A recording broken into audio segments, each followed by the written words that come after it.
So I've been looking at the sound design in Destiny 2 a lot recently.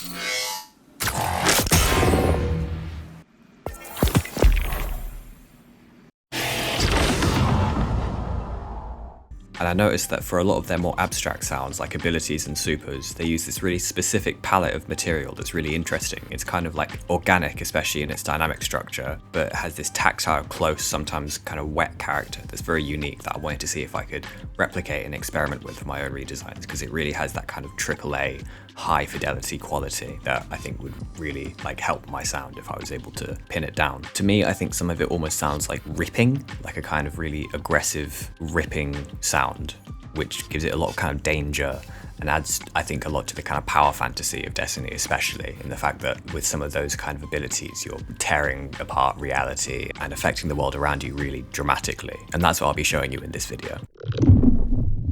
So here's the chain that I have. The crux of the chain, the thing that's really giving it the sound, is the combination of SerumFX and a lot of the kind of movement and LFOs within that going into 2 instances of Ableton's vocoder.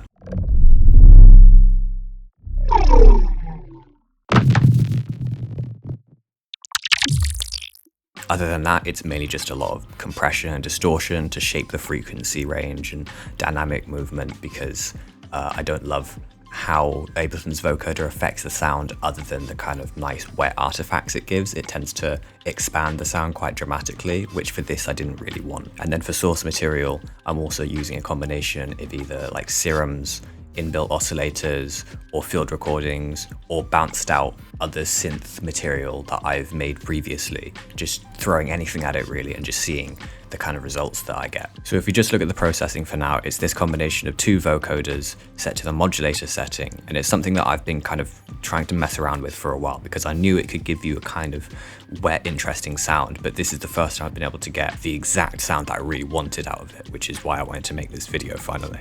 The way it really works is you get 2 of them, you set them both to the modulator setting and enhance. You can turn enhance off, but I think it just gives it a lot more clarity when you have it on.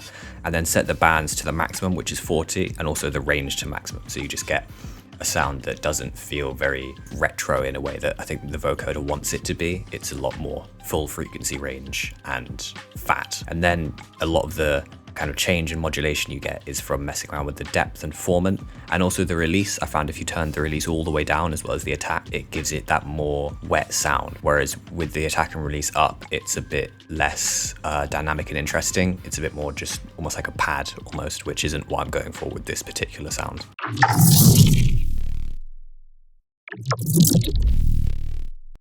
I found that putting in sounds and source material that is more kind of clean and has more interesting dynamic movement already yields the best results, as kind of messy stuff like field recordings tend to just sound a bit messy and not really have much clarity and just sound a bit like noise, whereas stuff like I made some UI sounds a while ago which are very kind of clean, simple clicks with a lot of dynamic range, and that tends to really get some good results because the vocoder will take the dynamic range and kind of run with that as a lot of the way that it's changing the sound, especially with the short attack and release.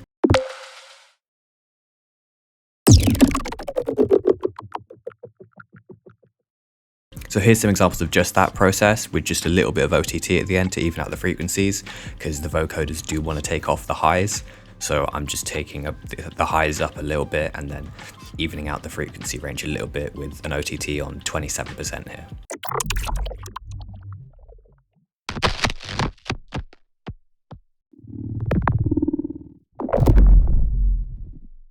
So after I figured out that part of the chain and realized that I could get the kind of wet stuff from that, I wanted to see how I could make it a bit more synthetic without it really sounding like it's just coming from a synth, which I think is what Destiny's sound team is really good at doing, because theirs don't always sound just super wet and sloshy.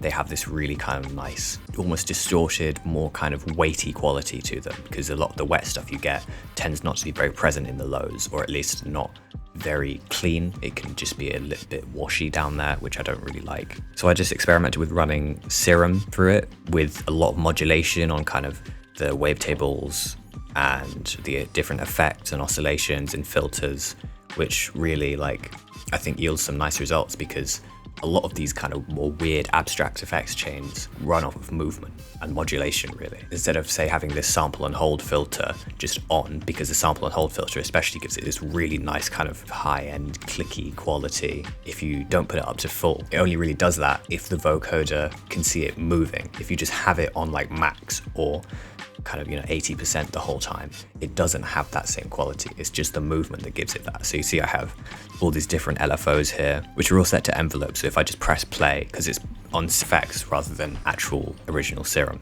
it will just go through these LFOs and these envelopes every time I press play, and that yields some really nice results. You can hear some of it here.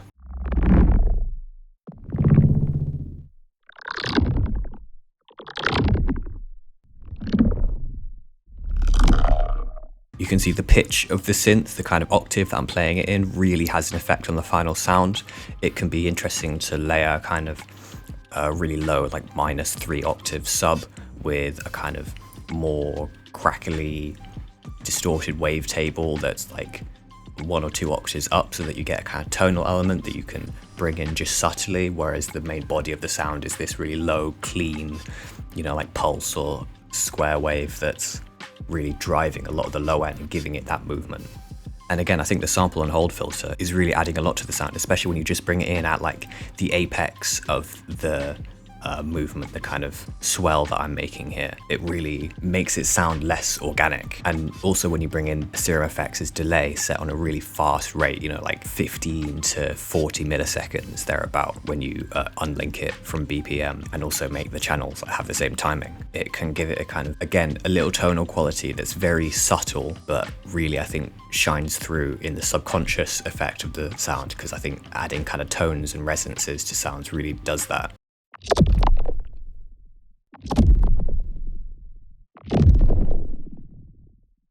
Another really fundamental part of this chain is changing the number of bands on the vocoders. So having higher bands like 40, 36, 32 will tend to give it a more slick, smooth, wet sound that's is a lot more kind of clean, even though it's still very kind of fat and dangerous.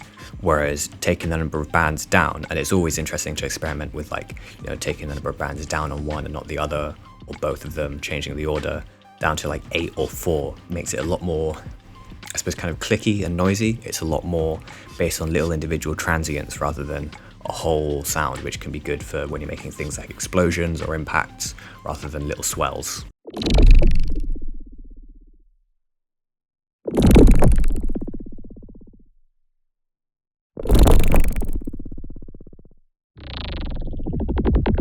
So looking at the other kind of secondary effects that I'm using around these main parts of the sound, just to kind of fill it out and make it actually sound good rather than getting the tone I want. I've mentioned it before, but I really like when I use distortion on these kind of things, layering up a lot of different kinds very subtly, because that gives it a really unique tone, especially when you layer up more digital sounding distortion with more organic, warm sounding distortion. I personally think it gives it a really nice tone.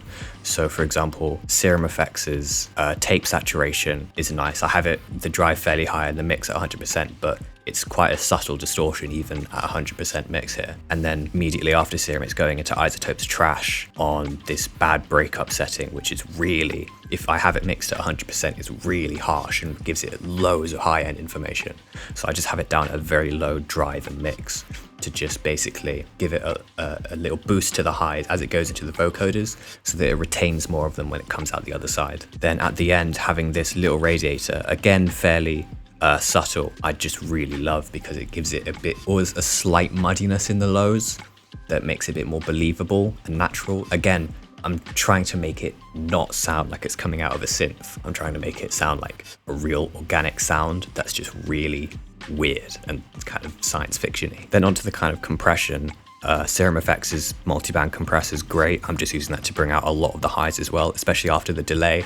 It kind of brings up all the different delays that it gives you and can really help in shaping the tail of the sound, because it has a kind of tendency to fade out quite quickly. Then these two transient masters on either side of the vocoder, they have both the attack and sustain turned up quite high. The attack so that all those little kind of clicks, pops that you get going through the vocoder really get accented and makes it a bit more aggressive. And then the sustain basically so that the vocoder doesn't, mess up the dynamic range too much. Then NC17 and OTT basically just evening out the frequencies a little bit, because the idea with this sound I've realized is a lot of the interesting bits it gives you are kind of the high mids, but then if you give it a lot of kind of high mids going in, it doesn't sound as good. It's kind of taking a lot of the heavy lows going in and turning them into high mids. So OTT and NC17 tend to do that. When I put OTT on things, I tend to turn up this middle band because Ableton by default gives it that kind of classic OTT scooped mid sound where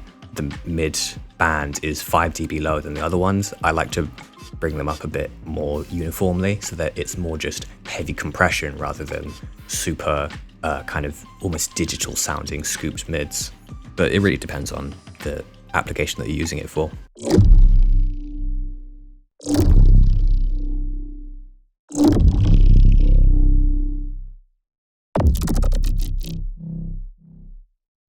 And another way I'm kind of getting some unique tones out of this is by putting RX declick on the end, having it in low latency just so that it runs properly and doesn't give me loads of input lag. Then just turning the sensitivity and click widening up all the way so that it's just super kind of aggressive in the sound, and then making it so it outputs the clicks only. You get similar to the kind of wet sloshy sounds that I was getting just from the two vocoders, but a slightly different kind of quality to them, which I think sounds really good, especially their dynamic shape as well. And then by turning the frequency skew here, you can have it so that they have some good low end information or are more focused in the highs in a way that sounds a bit more natural, which is, I think, probably a lot better than just EQing out lows and highs. It gives it a much more natural kind of presence in the lows or highs.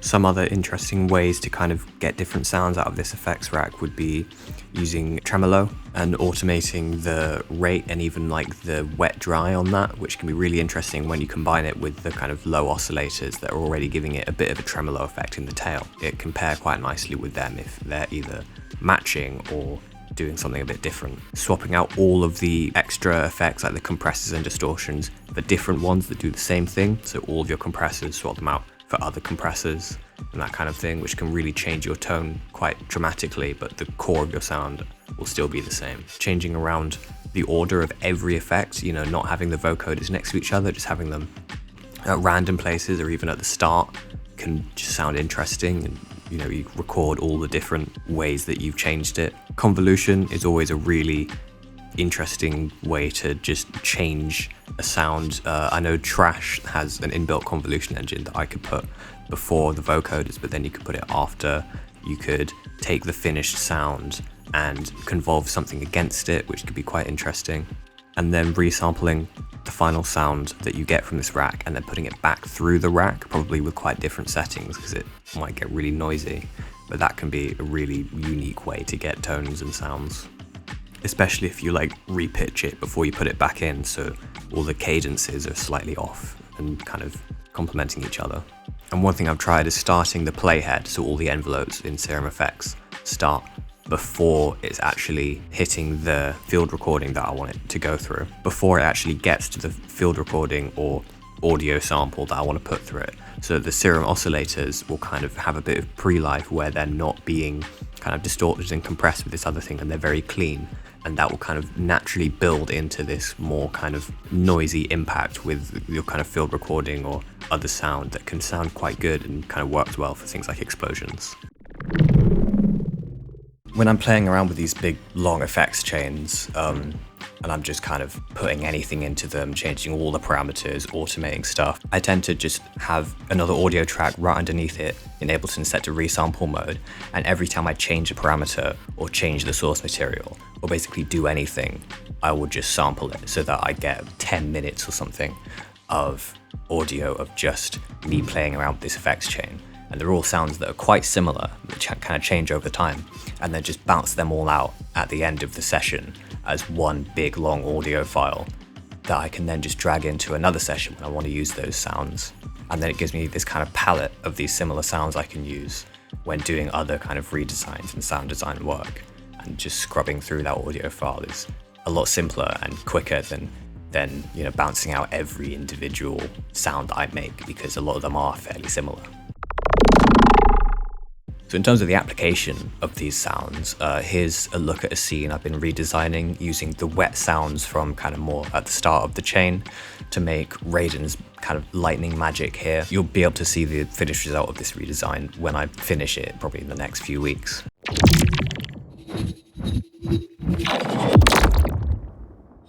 And then I also made a new kind of audio ident for my demo reel, so the next time I update that, you'll see that at the start. I thought it sounded a lot more kind of impressive and grandiose than my current kind of glitchy sound that I have. And that's just taking an existing kind of very clean, poppy synth sound that I bounced out ages ago and a more tonal one, layering them up, and then just really boosting the highs afterwards with a lot of compression and more distortion, then layering it with a kick for some more just like aggressive transient action, and then the end result sounds like that with some reverb on it. So yeah, that's my approximation of kind of wet sci-fi, kind of slightly sloshy, slightly distorted sounds that I am really excited to be using in my sound palette from now on. I hope that you get something out of this, and hopefully you kind of play around with this chain yourself and swap out everything, just see what sounds good, experiment with it as much as you can. Thanks for watching.